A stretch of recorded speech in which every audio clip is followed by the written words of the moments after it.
Hey there YouTube, it's Mark, Beninsky707. Just want to do a quick video on a couple things. An album I've been waiting for forever, it seems like. Finally came a few days ago. And after that I want to show you a new addition to my music room if I really need something, but I've got something I've been wanting for a while, so I'm going to show that as well. The album, Led Zeppelin Celebration Day. Now this has been released now for almost 2 months on DVD, Blu-ray format. And, the album was supposed to come out at the same time, just shortly before Christmas, and they kept pushing the date back. It was originally around December 19th, then they pushed it to the end of January, and then beginning of February.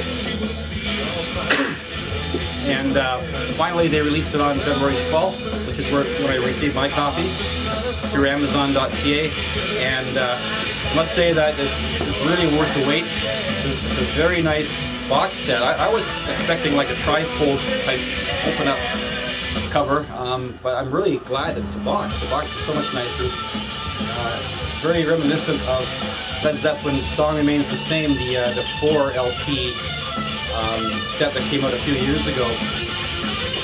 And we open up the box, and there's an excellent color booklet. Now if you have DVD form, you'll find that it's basically the same pictures in the booklet that comes with that. And but this is much better, of course, because it's album size. And it comes with the cardboard inner sleeves. There's 3 of them. No albums inside the inner sleeves. They actually pack the albums on top of the inner sleeves in plastic or poly lined sleeves. So a paper with poly lining. So there's 1, 2, 3. And they're all on 180 gram vinyl. Sound quality is extremely good.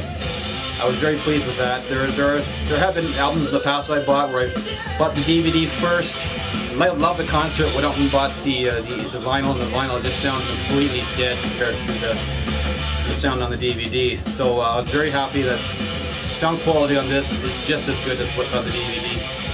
And when you listen to this, it really reminds you of Song Remains the Same in some aspects, because the band really, the way they sound really hasn't changed very much, which is great. You know, they're still Led Zeppelin. They still have that same energy, the same talent that they've always had. Song Remains the Same was recorded in '75. This was recorded in 2007. So you're looking at 32 years span between those 2 live albums, and I tell you, there's very little difference in energy and sound quality and just performance. It's just a great record. So I'm very, very happy to have it, and I really recommend it to anybody who is a Led Zeppelin fan. If you don't have this in your collection, you have to get it. It's a must.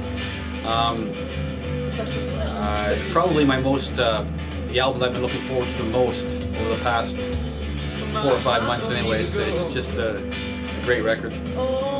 So anyway, that's the album. Again, highly recommend it. Oh, there's the back of the box with the soundtrack. Oh, sorry, the track listing on the back. So you saw that it's 3 albums, 3 records. Obviously, you can tell I'm playing it in the background. So maybe you're wondering, well, how's he playing it in the background when he just showed all 3 albums? Well, that brings me to the next part of my video, which is my new music room edition. I'm just going to pan over and we can have a look at it.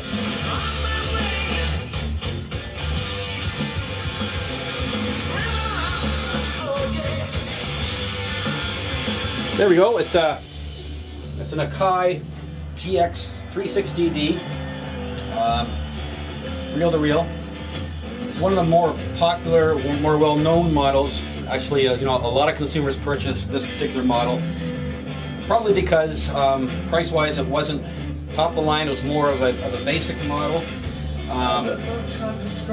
There are some features on here that I would like to have. For example, I'd love to have auto reverse, which this doesn't have. It only travels in one direction, so that means when the one side of the tape's over, you gotta flip the tape over and then rethread it again to play the other side. It doesn't have Dolby noise reduction. I'm not too upset about that, though. I've never been a big Dolby B noise reduction fan anyway. I think it sounds great without it. I found this actually in a Kijiji ad, and it had been posted for over a month, and there was no takers on it. So I thought maybe there's something wrong with it. I decided to contact the lady who was selling it, and she assured me that there was nothing wrong with it. So it took an hour-and-a-half drive to Windsor, Ontario, and showed it to me, and right away I said, okay, I'll take it. And she charged me only $100, so that was a fantastic deal for this. For me, it's my entry into reel-to-reel. I've never owned a machine before, and this one is in fabulous condition. There is a little tuning up that I still need to do with it. I've already played with it a bit, but there's you know, some of these switches, for example, the tape and monitor, the monitor switch here, which has tape and source. You gotta kind of fiddle with that, otherwise what happens is the left view meter won't come on. You gotta kind of play around a bit and they'll both work. So that just needs a cleaning. I just gotta remove the outer casing of this, and then there was some deoxid or something to clean the contacts. Another switch too that's giving me a little bit of trouble is the tape speed switch, 7.5 IPS, which is what's running right now, inches per second, or 3 3/4. That switch there, you've got to fiddle a little as well. Otherwise, the reel speed just kind of goes fast. It starts going slow. It starts going fast. It's not constant. Wait, I got it set right now. It is nice and constant at 7.5, but that needs to be cleaned out as well. Other than that, there's really no issues with this machine. It's just a fantastic, you know, for me anyway, fantastic entry into the world of reel-to-reel. And while I'm on here, I just want to quickly thank LJ. And LJ, when he found out I was interested in getting one of these, he kindly offered up one of his machines for sale or for trade. And one thing he mentioned to me was that shipping is going to be expensive, and he's right. To send something like this, it weighs about 45 pounds through the mail, you know, it's going to cost quite a bit of money. And that was before I came across this. Now, LJ's machines are slightly better features than what this one has. But just cost-wise, the $100 I spent on this probably wouldn't have even covered the cost of shipping one of his machines to here. But anyway, so I really wanted to thank LJ for going out of his way, taking his time to, you know, to discuss this stuff with me back and forth through email, and I really, really appreciate it. If ever anybody in the vinyl community is having any kind of interactions like this with LJ, be assured that he's a great guy to deal with, and very patient. You know, he wants you to be happy. That's the most important thing with your purchase. So thanks again, LJ. So anyway, that's basically it. I bought a couple of reel-to-reel tapes, pre-recorded.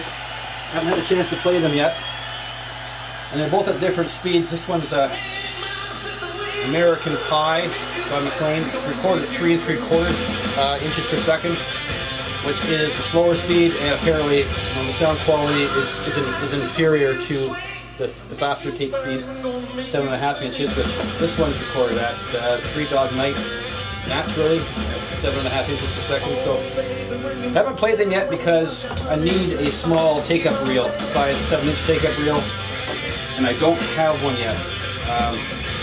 And they operate without the use of these great big round hubs. These hubs come off, and then you can put your small take-up reel on. But it's not recommended that you use a large reel with a small reel, because you have to have your switch set. The switch here for 7 or 10 inch, so you got to have it set to one or the other. So it's not probably a good idea to have the small playing with a large take-up reel. So I'm waiting for a small take-up reel to come through the mail, and then I can get these to listen to as well. But anyway, that's it for my video. Take care, everybody, and we'll talk to you soon.